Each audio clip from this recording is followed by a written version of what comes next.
KPM.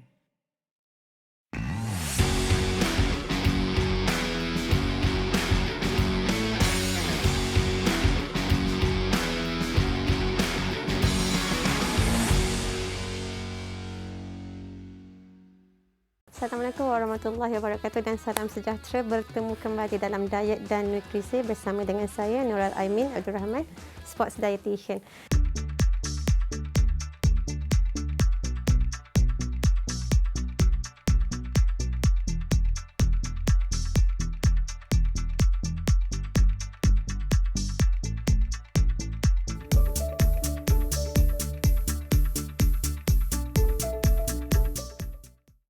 Jadi untuk tajuk hari ini kita akan membincangkan tentang strategi pemakanan ataupun pemakanan secara spesifik bagi sukan badminton. Tapi sebelum tu kita cuba kenal dulu dengan sukan yang sangat popular di negara kita, iaitu sukan badminton. Okay, untuk sukan badminton seperti semua yang sedia maklum, sama ada dia dimainkan berseorangan secara individu ataupun singles ataupun dia bermain secara double. Jadi dimainkan oleh lelaki atau perempuan, dan sukan badminton ini dimulakan daripada kecil lagi, daripada kanak-kanak, daripada sekolah rendah, ada peringkat menengah, kemudian seterusnya sampai ke hingga level atlet ataupun masters. Bila kita lihat sukan itu sendiri, kita tahu bahawa nutrition memainkan peranan yang penting dalam memastikan atlet sentiasa bertenaga sepanjang tempoh game duration itu ataupun competition itu sendiri, dan pemakanan juga penting untuk memastikan atlet sentiasa mendapat tenaga yang mencukupi untuk sesi latihan. Jadi pemakanan ataupun nutrition strategis untuk atlet badminton sangat penting sebelum ataupun semasa latihan dan juga semasa pertandingan itu sendiri. Bagi penggunaan tenaga untuk sukan badminton, mereka menggunakan kedua-dua energi sistem, iaitu aerobik dan juga anaerobik. Jadi kedua-dua sistem ini banyak digunakan dalam sukan itu sendiri. Badminton merupakan satu sukan yang melibatkan skill, melibatkan speed ataupun kelajuan, melibatkan agility ataupun kepantasan. Jadi bentuk badan ataupun berat badan serta jisim tubuh penting untuk atlet mencapai apa yang diinginkan ataupun body composition yang kita sarankan untuk dia fulfill semua requirement bagi sukan tersebut. Dan atlet perlu ada speed untuk bergerak dalam court dia pada tempoh yang panjang, dan setiap sukan ataupun setiap set sepanjang competition, duration ataupun tempoh permainan bagi badminton ini adalah bergantung kepada opponent, kerana ada tempoh permainan mungkin agak singkat dan ada juga tempoh permainan yang permainannya begitu panjang. Jadi atlet juga perlu ada endurance ataupun aerobic fitness untuk pastikan dia boleh kekal bertenaga daripada awal competition, daripada mungkin first set sehingga set-set yang seterusnya. Kita tak nak our athletes pada awalnya mempunyai tenaga yang mencukupi, tapi at the end dia mungkin kekurangan ataupun drain. Jadi pemakanan bukan sahaja penting semasa competition itu sendiri, dah tentu pemakanan pada setiap hari juga membantu atlet untuk kekalkan bentuk badan yang ideal, kekalkan jumlah lemak yang berpatutan dan mempunyai kesihatan yang baik, juga recovery yang baik pada setiap hari. Seterusnya nanti kita akan lihat pula bagaimana pula corak pemakanan, training, diet dan juga competition bagi sukan badminton. Jumpa selepas ini.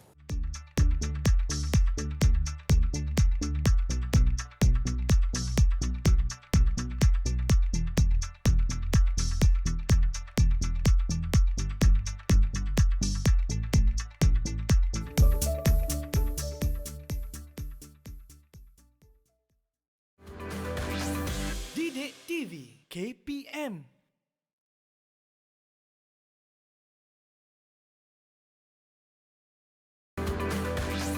Didik TV KPM.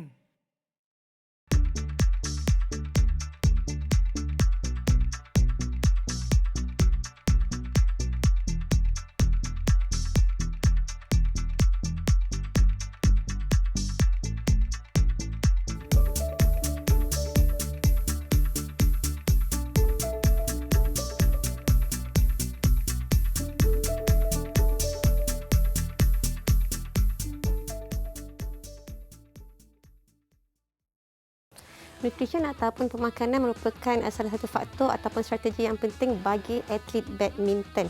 Jadi jom kita lihat apakah nutrition strategies yang sesuai untuk atlet badminton, untuk daily diet ataupun training diet atlet badminton itu sendiri. Okey. Secara general, atlet perlu mengamalkan pemakanan yang seimbang, moderate, sederhana dan juga pelbagai variety. Jadi balance, moderate, variety ini perlu ada dalam konsep diet harian atlet, yang mana dia perlu tekankan bahawa pengambilan karbohidrat, protein dan lemak mengikut peratusan yang ditetapkan. Okey, kalau karbohidrat kita memang akan stres 55 hingga 60% kalori daripada karbohidrat, seterusnya protein 15 hingga 20% dan juga lemak. Jadi ini secara general atlet kena pastikan mengambil makanan yang seimbang, pelbagai dan bersederhana dan merangkumi porsi-porsi berikut untuk setiap hari, untuk hari-hari latihan, dan ini akan membantu juga proses recovery. Jadi bila kita tengok dekat sini, setiap hari pengambilan karbohidrat merupakan sumber tenaga yang paling utama dan atlet perlu ambil karbohidrat pada setiap hari dengan jumlah yang mencukupi. Kalau untuk badminton players, disarankan 4 hingga 10 gram per kg body weight.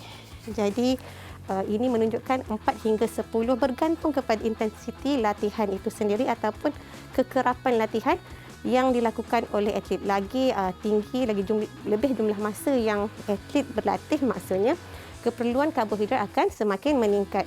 Jadi kebiasaannya mungkin 4 hingga 6 ataupun kalau 2 jam training mungkin dia perlu 6 hingga 8 gram karbohidrat, dan ini adalah bersifat individual. Dan atlet perlu pastikan dia dapat jumlah karbohidrat, tenaga daripada karbohidrat dengan jumlah tersebut pada hari training diet sebelum competition itu. Itu bercakap tentang karbohidrat.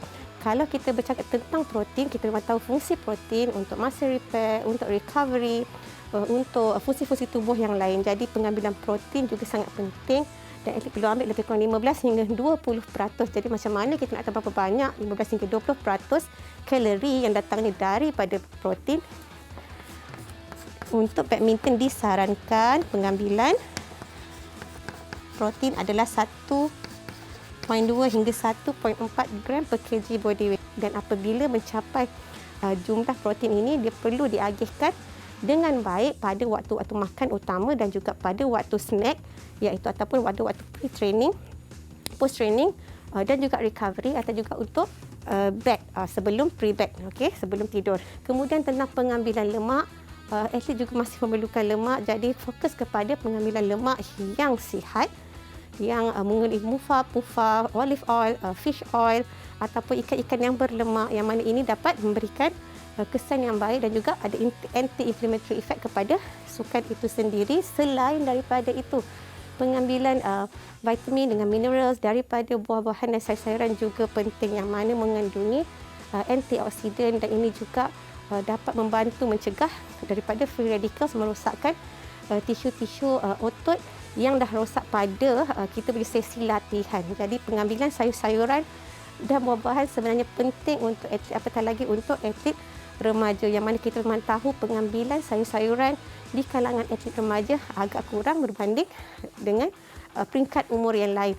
Begitu juga dengan pengambilan susu dan produk tenusu bagi tempoh remaja. Ini merupakan satu tempoh yang krusial untuk tumbuh besaran. Jadi pengambilan susu dan produk tenusu ditekankan agar mencukupi supaya atlet ada growth mengikut graf yang sepatutnya. Pastikan kesemua kumpulan makanan, semua makronutrien dicapai dengan diet pada setiap hari.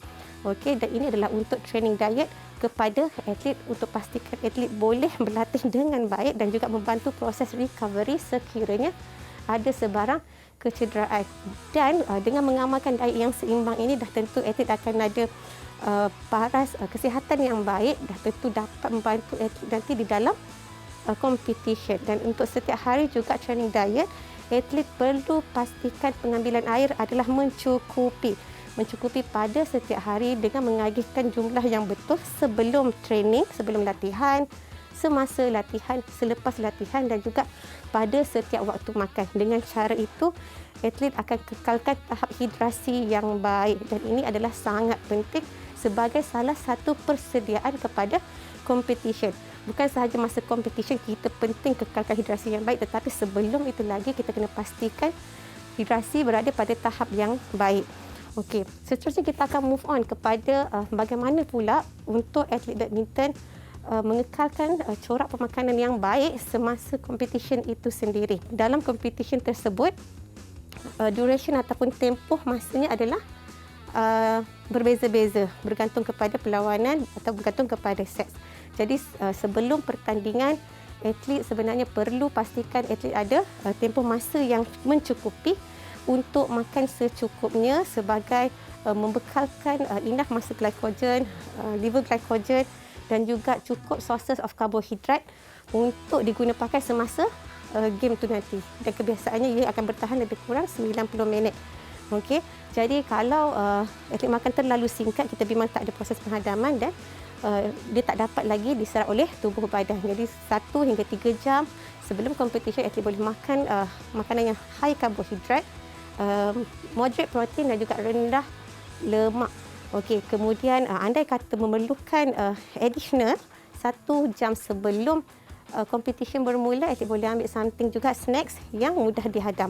Mungkin dalam liquid base untuk pastikan ada continuous pembekalan karbohidrat atau fuel untuk competition tersebut. Dan pengambilan air 2 jam sebelum, 1 jam sebelum perlu mencukupi dan boleh recheck juga sama ada pengambilan air itu mencukupi atau tidak dengan cek semula hidrasi. Kalau kata melihat urin ataupun specific gravity tidak begitu baik, maka perlu pastikan perlu ada pengambilan air yang mencukupi untuk competition nanti. Semasa competition itu pula bergantung kepada ruang yang ada ataupun senggang yang ada untuk minum sama ada di antara sets ataupun ada waktu untuk minum, kita akan cari peluang untuk refill balik, menggantikan balik semula air yang hilang disebabkan oleh proses perpeluhan itu tadi. Sebab perpeluhan juga merupakan satu proses menyejukkan badan, jadi penting untuk ada perpeluhan, tapi kita perlu pastikan ada penggantian semula air dalam tempoh tersebut. Dan sekiranya dalam tempoh itu permainan really lebih lama, lebih panjang, melebihi 60 minit, maka mungkin atlet memerlukan tambahan karbohidrat, tambahan electrolytes yang mana boleh diambil dengan bentuk yang lebih mudah seperti sports drink. Jadi kalau kata memerlukan sports drink, jadi atlet boleh ambil after 60 minit sebagai tambahan tenaga untuk memastikan atlet masih boleh compete sehingga ke akhirnya. Okey, untuk ambil sports drink ataupun kalau kata lebih panjang, mungkin tambahan sports drink bersama-sama dengan snack yang sesuai. Snack yang mungkin ambil cereal bar, mungkin ambil power gel, mungkin ambil gel yang sesuai pada waktu itu untuk tambahan jumlah karbohidrat semasa competition tersebut.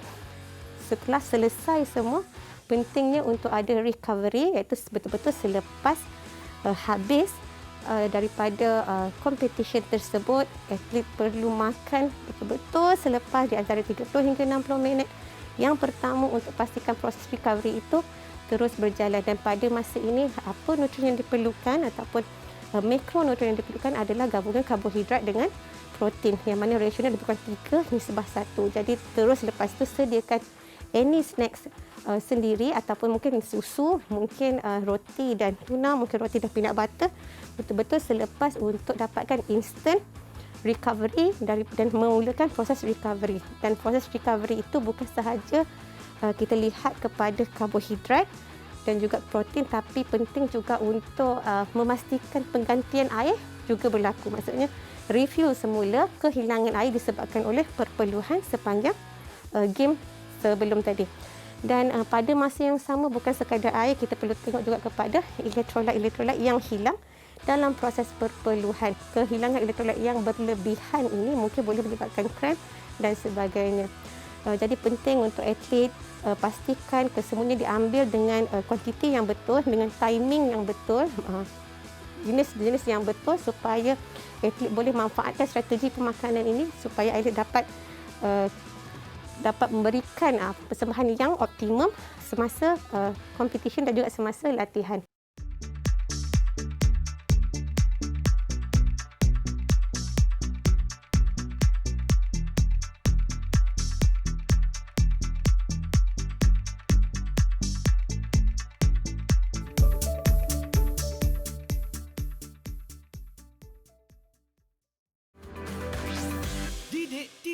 KPM.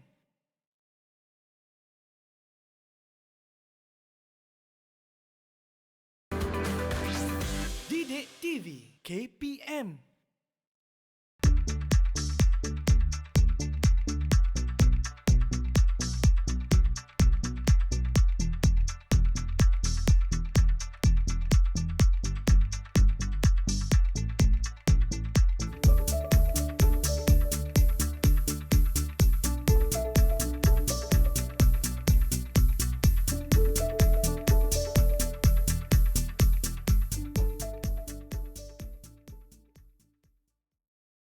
Okey, sekarang jom kita lihat pula apa isu-isu yang berkaitan dengan pemakanan ataupun strategi pemakanan untuk sukan badminton yang kerap berlaku. Yang pertama, kebiasaannya isu melibatkan hidrasi ataupun keperluan air ini adalah isu yang common di kalangan atlet badminton. Yang mana kita tahu sememangnya waktu games itu sendiri, waktu training maupun waktu competition, atlet memang akan kehilangan lebih banyak air. Jadi penting untuk atlet pastikan ada perancangan yang proper untuk pengambilan air. Ada plan minum ataupun hydration plan yang sesuai, yang betul-betul spesifik kepada individu, sama ada masa latihan maupun masa competition. Jadi sebenarnya semasa latihan atlet dah boleh buat satu sweat rate, mengira sweat rate sendiri untuk pastikan dia boleh tahu berapa keperluan air dia dalam tempoh 1 jam. Yang mana apabila atlet berjaya mengetahui sama ada berapa dia punya kadar perperluan, akan membantu atlet untuk minum dengan kuantiti tertentu di dalam competition ataupun di dalam sesi latihan itu nanti. Jadi penting untuk atlet memahami keperluan hidrasi atlet itu sendiri. Yang mana kehilangan air yang berlebihan mungkin boleh mempengaruhi prestasi atlet, koordinasi atlet, speed dan juga performance secara keseluruhannya. Jadi atlet perlu ada perancangan yang proper semasa latihan dan juga semasa competition. Yang kedua tentang body fat ataupun komposisi tubuh, lemak tubuh badan. Jadi kita memang tahu kalau higher fat mass mungkin akan mengganggu speed atlet. Jadi kebiasaannya untuk atlet badminton kita suggest untuk ada lower body fat percentage, yang mana dia boleh improve performance atlet. Atlet perlu improve dia punya body composition dengan mengamalkan diet yang sesuai dengan atlet itu sendiri secara individual untuk improvekan percentage body fat. Okey, pemakanan yang teratur, pemakanan yang betul dengan jenis-jenis makanan yang betul boleh membantu atlet untuk improve percentage body fat dan juga improve percentage of muscle mass, yang kita tahu ini membantu untuk penyimpanan glycogen yang lebih. Yang seterusnya adalah travelling. Okay, untuk atlet badminton kita memang tahu kekerapan untuk travel ataupun melakukan perjalanan mungkin kerap. Jadi ini juga boleh compromise ataupun boleh mengganggu pemakanan atlet sama ada semasa training maupun semasa competition.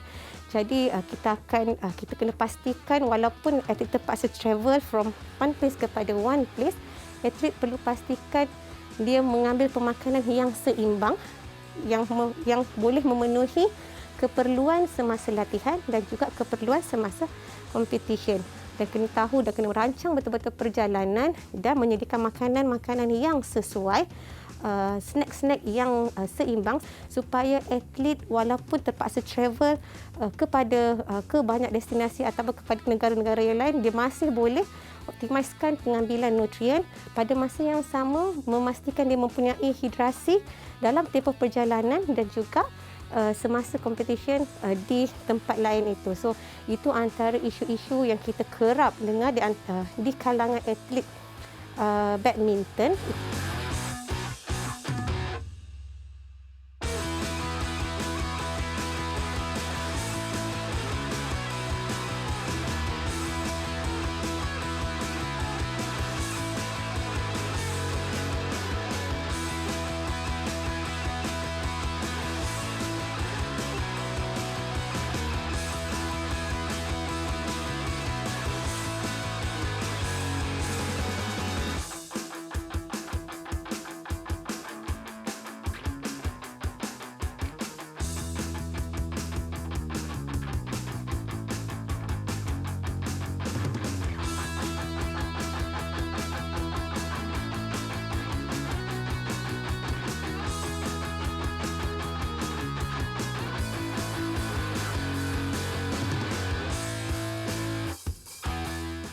So adik-adik jangan lupa amalkan semua saranan ataupun semua strategi yang kita ada untuk pastikan adik-adik boleh menjadi atlet badminton yang cemerlang. Jumpa lagi untuk next episode. Bye.